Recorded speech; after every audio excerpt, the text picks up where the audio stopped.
Assalamualaikum warahmatullahi wabarakatuh. My name is Muhamad Izzat Amir Zainudin. My metric number is 2010910004. So for today, I would like to present about my part is introduction.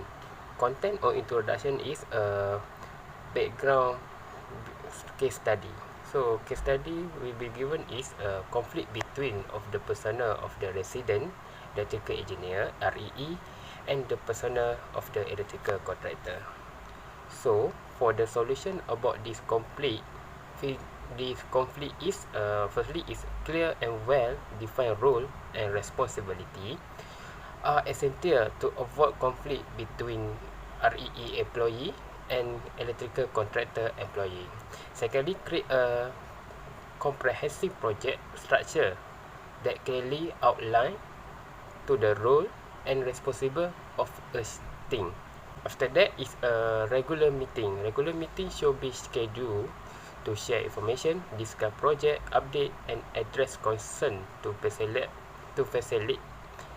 transparent communication and coordinated project management to such a shared documentation system and collaboration platform should be implemented.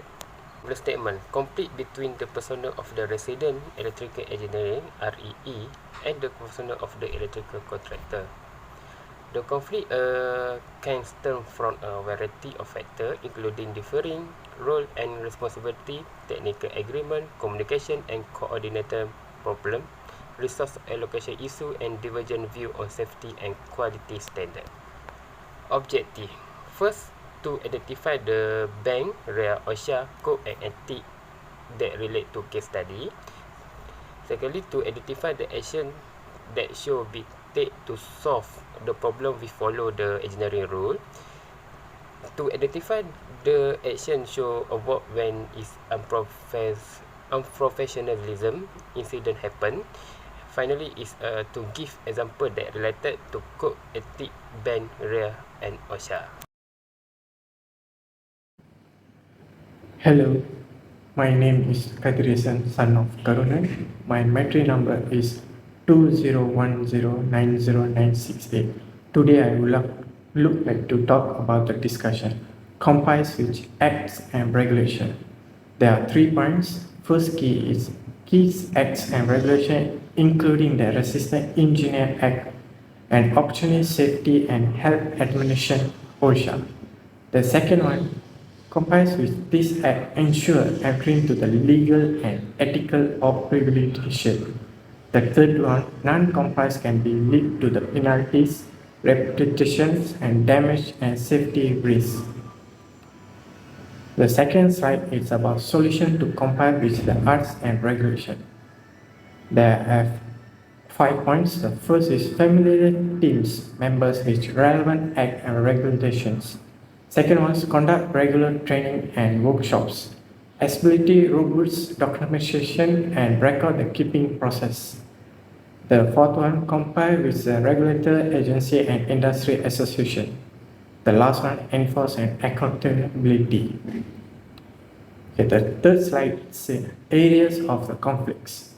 Different roles and responsibility. Technical disagreements. Communications and coordinates problems. Resources ability issues. Divergent views on the safety and quality standard. Thank you. Good morning, everyone. Today we will be discussing about the BEM Code of Ethics and it's relevant to the working relationship between the engineering staff and the contractor staff. Let's divide into the key section. The first relevant section is a 4.2, which is a focus on the professional competence and integrity. It emphasizing the importance of the professionalism and the necessary knowledge, skills, and qualification to perform tasks effectively and ethically. This means the both of the engineer staff and contractor staff should be consistently exercise their professional capability and ensure that they are dealt with the latest industrial practices and standards.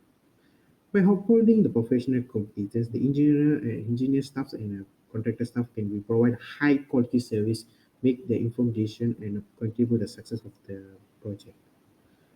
Okay, we move to the second slide. We have the 4.4 section, which is highlighted on the simplification of the effective communication. Communication plays a vital role in the avoiding the conflict and um, say, conflict and considering demonstrating working relationship between the engineer staff and the contractor staff. The essential for both parties to maintain open and transparent channel to communication. This is the active sharing information such as a project update, technical specification, and timeline. Clarifying expectation is crucial to prevent the misunderstanding and minimize the potential conflict. Lastly, slide present the section 4.6, which the underscore the importance of the collaboration.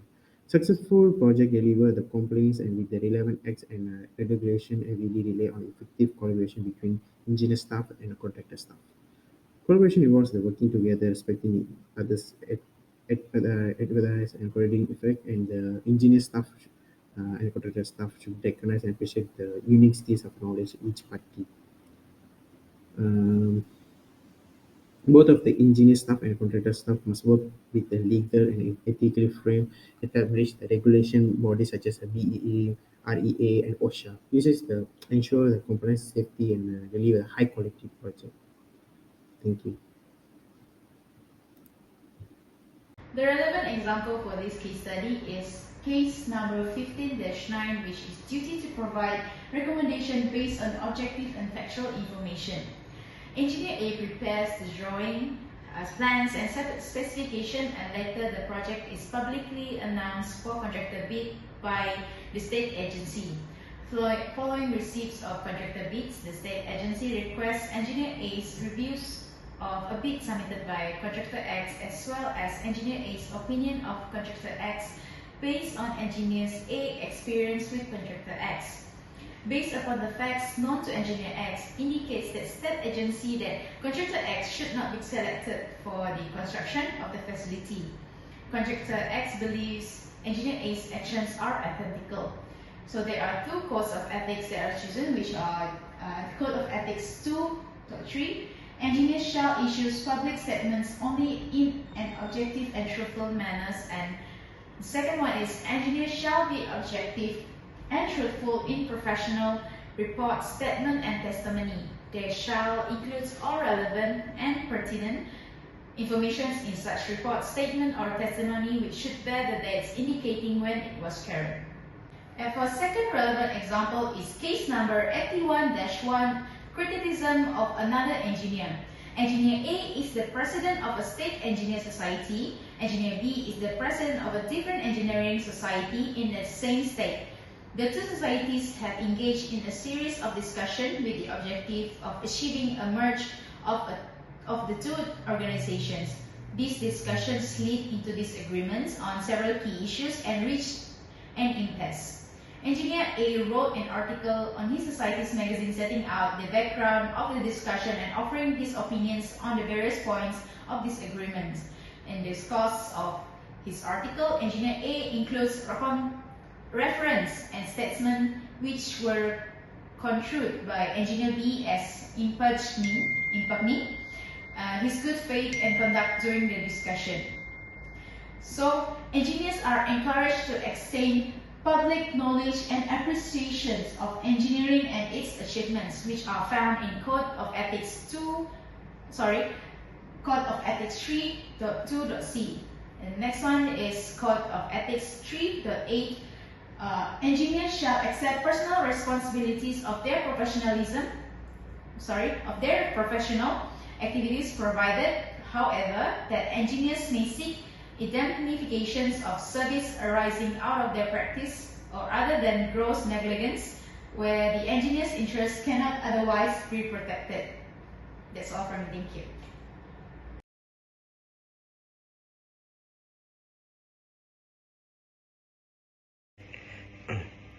Assalamualaikum and salam sejahtera. My name Abdul Azim Muhamad bin Abdul Aziz. My matrix number is 20109097. For the conclusion, conflict and a strained relationship between the employers of the resident engineer and the contractor are inefficient and might obstruct the contract's smooth operation. Second, a good relationship can only be stabilized if each member of the two sides is impartial, diplomatic, aware of their respective level of authority, and has the necessary skill and aptitude to carry out its tasks and obligation. A healthy working relationship requires respect for and comprehension of the other party issue. Okay, next, authority and decision making. Conflict can be imaged when there is ambiguity or disagreement regarding who has the final say in making technical or operational decisions.